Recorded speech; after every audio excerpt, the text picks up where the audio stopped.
Hey guys, this is Xboxduelist. Today I'm bringing you a Necrolord Ret Paladin PvP guide for Shadowlands patch 9.2.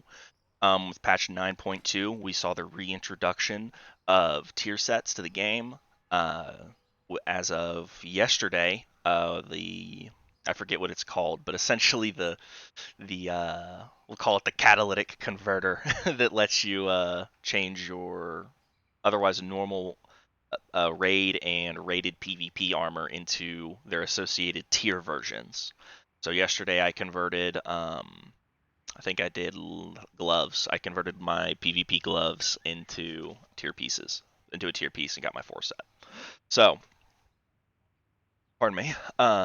That being said, I've recorded this video a couple times and it's been too long, so I'm going to fly through this. I'm going to get all of the important info in, and that is it. So, gear. The priority list is this. Tier set number 1, doesn't matter if it's from PvE or PvP, get your tier set. Tier set's number 1. Number 2 is versatility. On hybrids, versatility is extra important because your healing is part of your defensive toolkit. Versatility boosts your healing and your damage and reduces your damage taken. So versatility number 2, and then number 3 is mastery. Tier set, versatility, mastery. Mastery just boosts your damage. Um, from there, we're going to talk about our legendaries. Run Reign of Endless Kings. Reign of Endless Kings, whenever you get dropped below 20% health, it gives you a 50% wall for 4 seconds. You run this along with the Royal Decree conduit. So whenever you get hit, in any rank of Royal Decree does fine. Whenever the legendary gets activated, you get a free Orb of Glory that you can just hit. So that makes you really tough to kill. Uh, note a note for everyone to know for this is if you get hit for any damage that is greater than 20% of your health, so let's say you're at 25% health and you get hit by a big fat Chaos Bolt or a big fat Frost Bolt, the legendary will not activate. If you get killed from above 20% health, you get hit for whatever amount, the legendary will not activate and reduce damage. You just die. It only works if you get hit to some amount below 20. So let's say you get hit knocked down to 5%. You go from 25% health down to 5% health. The legendary activates at 5% health. It activates at whatever number you get reduced to below 20 or at 20. I think it's below 20. So like 19.9999% health is what you want to get hit to. So just to keep in mind, you can get nuked still with this legendary. Just a minor thing for you guys to be aware of. So if you have your tank legendary and there's a chaos bolt flying at you and you're at 21% health, don't think you're safe. There's still a good chance you die. It just won't activate. Um, Final verdict. Verdict's fantastic. If you don't want to take, if you don't want to do, if you don't want to take the tank legendary, still run final verdict. Final verdict can't be disarmed, but it can be silenced. So that was a nice thing for Rets. You can't be disarmed during goes with final verdict because it just still works, but you can be silenced. So just a note for you guys. So against DKs, against Shadow Priests, against Assassination Rogues, they can stop your damage with Garrotes, Strangulates, and Silences. Or Silence. I don't know what it is on. I don't know what. I think it's just called Silence on Priest. Um, so keep that in mind. Also, for your legendaries, guys, make sure you're shifting your legendaries into non-tier slot spots. So pretty much don't have a legendary on your helmet, on your shoulders, on your chest, on your gloves, on your legs. Just go ahead and start shifting them over to non-tier locations. I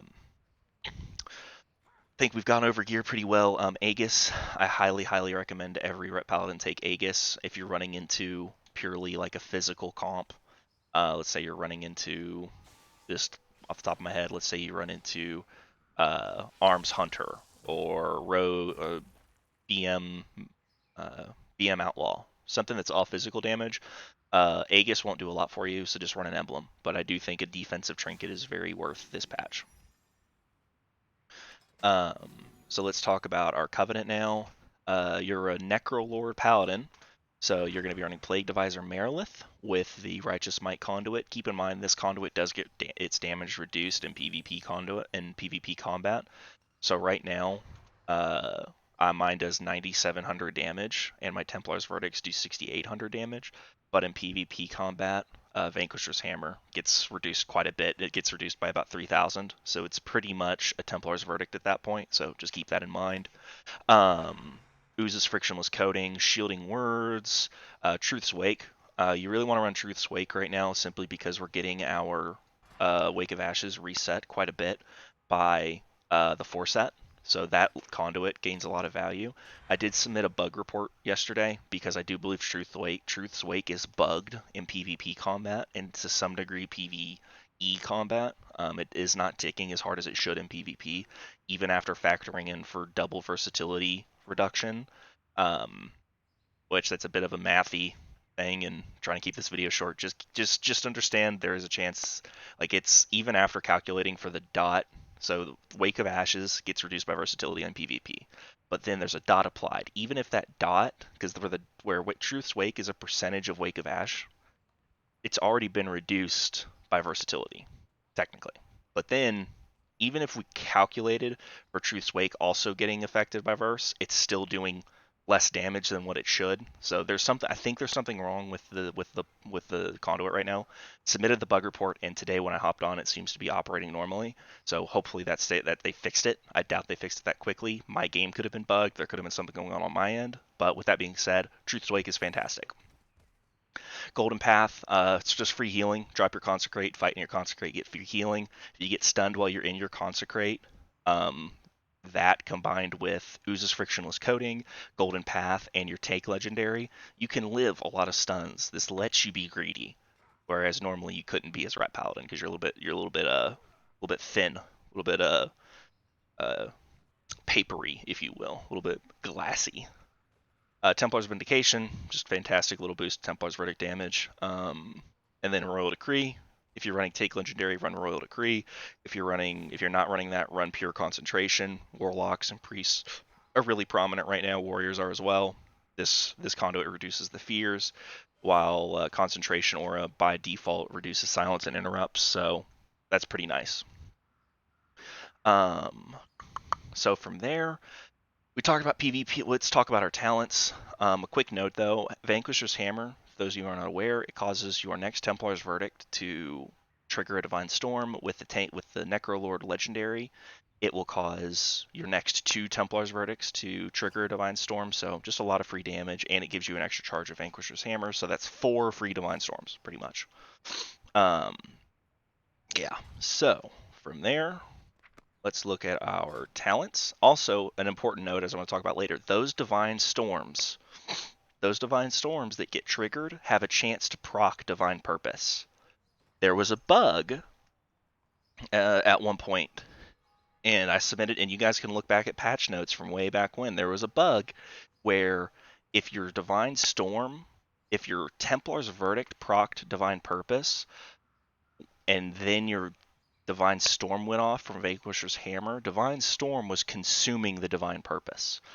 That was a bug back in the day. I actually talked about this in my old Necrolord Ret Paladin guide, submitted a bug report, and it actually got fixed. So a hidden interaction between Vanquisher's Hammer and Divine Purpose is the free Divine Storms can trigger Divine Purpose. But the free Divine Storms won't consume Divine Purpose if you're opening Templar's Verdict procs Divine Purpose. I know that's kind of nitty gritty stuff, but it's a good change that my bug report fixed. So nice little thing there. Thank you, Blizzard, for listening and adjusting that, because this has been a favorite build of mine for a long time. So with that being said, Zeal and Blade of Wrath, those are required for the 2 and 4 set. Blade of Zeal increases your attack speed. Blade of Wrath increases your Art of War proc chance. Your auto attacks are what proc Art of War. So these 2 are required. Fist of Justice, pretty much take that baseline. There's a world where you could try and cheese and exploit a little bit with the Echoing Resolve trinket, bait kicks with Repentance so you can't be stunned or kicked or whatever. Unbreakable Spirit, take that if there's magic damage. Take Eye for an Eye if there's a warrior in the group, because then you can... there's a warrior on the opposite team, because then you can Eye for an Eye his spears, you can Eye for an Eye a lot of his damage. Divine Purpose is very, very good here. It's like I just said, where Vanquisher's Hammer Divine Storms will activate it. It gets a lot of value. Seraphim has lost value, where the 2 set now gives us Seraphim. You can still run Seraphim, but I don't think you really need it that much now. This build gives, especially with Divine Punisher, as I'll explain in a moment, you spend a lot of holy power, so Divine Purpose gains more value from that. Healing Hands is required. I'm going to do some testing with Justicar's Vengeance and see if there's a way to make this viable, but Healing Hands is just so good. Sanctified Wrath, In 3s, you have to take Aura of Reckoning. If you're not taking Aura of Reckoning, like Aura of Reckoning is a free 100 to 200 CR for Ret Paladins in 3s, so just make sure you're taking it. Sanctified Wrath gets a lot of value because you're going to be in wings for most of the game, and when you're in wings, Sanctified Wrath just gives you free damage, so definitely run that. In 2s, or for whatever reason you don't want to run Aura of Reckoning, I highly recommend Final Reckoning. But with that being said, let's talk about PvP talents. So Divine Punisher gives you a boatload of free PvP power, or holy power. Something that you don't think about with this is it causes your judgment to give you an additional 3 holy power, but that's not counting the initial judgment. So every other judgment will generate 4 holy power for you. So 4 free holy power because of this talent. So really, really, really nice for just a bunch of holy power. Or Reckoning, like I said, pretty much required. Boosts your auto attack damage by a bunch. Boosts a lot. It's so nice. Blessing of Sanctuary, pretty much required, where Rets and Warriors are really prominent right now for their stuns, along with Unholy DKs and DHs. Everything has a stun. Even Holy Priests have a stun, so this is really nice to negate that. Silences and Fears from DKs, silences, and then Fears from Warlocks and Warriors. Sanctuary is fantastic. You can pre-sank rogue stuns with this and really negate goes. You can pull your healer out of crowd control with this. It's a fantastic ability. Highly recommend running Sanctuary at all times. Depending on the comp, swap out Divine Punisher for Unbound Freedom. Otherwise, Aura of Reckoning and Blessing of Sanctuary are mandated, required, and Divine Punisher can be fiddled around with for different builds. We got our PvP talents. We've already talked about conduits. For this build, it's really important that you're optimizing your Seraphim windows. Where the Seraphim window is only for 4 seconds, you want to make sure you're sending your biggest abilities during that window, those being Vanquisher's Hammer and Wake of Ashes. I build weak auras for every single one of my characters that make managing this very easy. So there's a lot of information here. That's not what it always looks like, but I'm going to show you what this will look like in practice. So you open up. So you want to hold off the bat. Go ahead and get your Wake of Ash on cooldown, because when you want to take advantage of it. You don't want to reset a Wake of Ash that isn't on cooldown. So we get Seraphim. We send a Vanquisher's Hammer. We sit on our Vanquisher's Hammers though until we get a Seraphim proc. Drop our Consecrate. Okay, there's a Seraphim. We spend our holy powers so we don't overcap. So what this weak aura also does is it really prioritizes not overcapping holy power. So if I'm at 5 holy power and I get a Seraphim proc, the game will not tell me to throw a Vanquisher's Hammer, because I don't want to overcap. It also will not tell me to throw a Judgment if I'm above 1 holy power, because remember, it gives free holy power. So I think we might have gotten that Wake of Ash in that window, that Seraphim window. We might not have, but that's okay.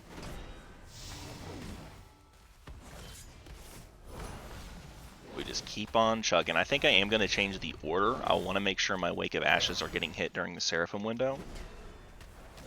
So I might change the priority, but it also depends on how much holy power I have when the go happens. We're just sitting here, Wake of Ash, boom, and my verdict, and then throw a hammer. So as you see there, in that window, in that Seraphim window, I was able to get a Wake of Ash, a Vanquisher's Hammer, a Divine Storm, and a Templar's Verdict in that single window. So it's really all about optimizing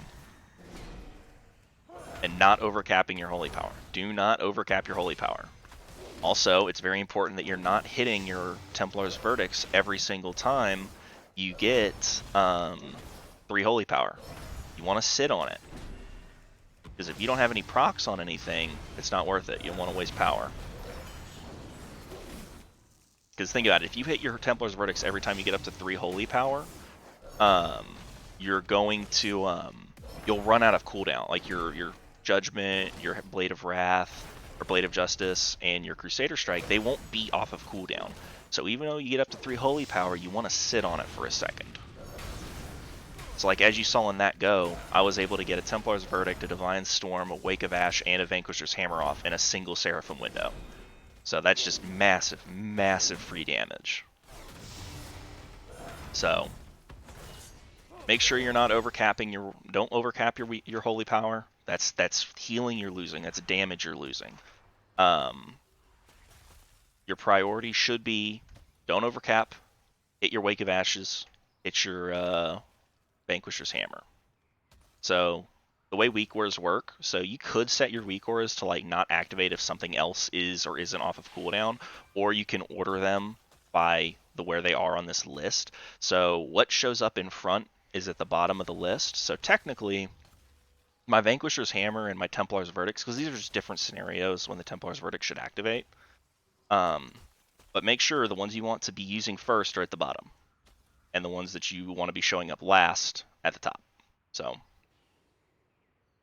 just a little cheeky way to make your weak auras work a little bit more effectively with less coding, or not coding, but with less setup and design. So right now we're just going to close this out with about a minute conversation about how you should be playing Ret Paladin. If you're playing with a hunter or a warrior, send your Hodges whenever a trap lands on a healer, or send Hodges on healers depending on how you guys play comp. With warriors, send your Hodges whenever the warrior stuns something. The warrior could be flinging stuns at the healer and then your Hodge and kill target. It could be the other way around. It just depends on how you're playing. Make sure that you are communicating with your healer that you have your tank legendary still, so they may or may not commit cooldowns to you. Because I'll literally tell my healer when we're playing, like, dude, I've still got it. I've still got kings. Don't send anything. And it really lets us greed quite a bit, and it lets us beat RMP pretty well. So great legendary here. Whenever you're fighting RMP or Mage Lock, it's very important that if you get mind games, let the mind game. Don't let your healer tell your healer not to cleanse it. Reason being is if you get hit with mind games, you can heal your healer and break him out of crowd control. If you get mind games as a Ret Paladin and your healer gets polymorphed, you can heal your healer and break him out of the polymorph. So tell your healer against Rogue Mage, against Mage Lock, don't cleanse the mind games. Against Rogue Mage, it's very important that you use Blessing of Sanctuary to pre-sank stuns, because more than likely that team is not going to let you they're not going to stun your healer. And they're not going to send mind games on you when you aren't stunned. So they're going to stun you and lock you down. But the trick is, when you see the go coming, Blessing of Sanctuary yourself, you get hit with a mind games and a kidney. Your healer's in a polymorph. But the kidney's only like 2 seconds thanks to Blessing of Sanctuary. Even if they proc your tank legendary, you use the free heal you get from Royal Decree Conduit to heal your healer out of the polymorph. And then your healer can save you. So just a little knowledge there. Against Rogue Mage and against Mage Lock, if you get hit with mind games, let it sit on you so you can heal your healer out of crowd control, because they're only going to send mind games when they're setting up for a crowd control window. Let it sit on you. Against melee cleaves, your healer should instantly cleanse it. So, but yeah, guys, that's the end of the video. Just a little bit of knowledge and my ideas on how Ret should be played at the moment. Right now, we're pushing for Glad, and if I get Glad, it's going to be changing the name to Xbox Gladiator. This is my first expansion really trying hard to PvP, and I really would like to. I played some. I played a decent bit in BFA, but this is my first expansion doing 3s. So really going to try and push, get Glad, and change the name to Xbox Gladiator. So wish me luck. Thank you guys for watching. I don't think there was any way I can make this video any shorter. I really sped through quite a bit. But yeah, I'll see you guys out there. Deuces.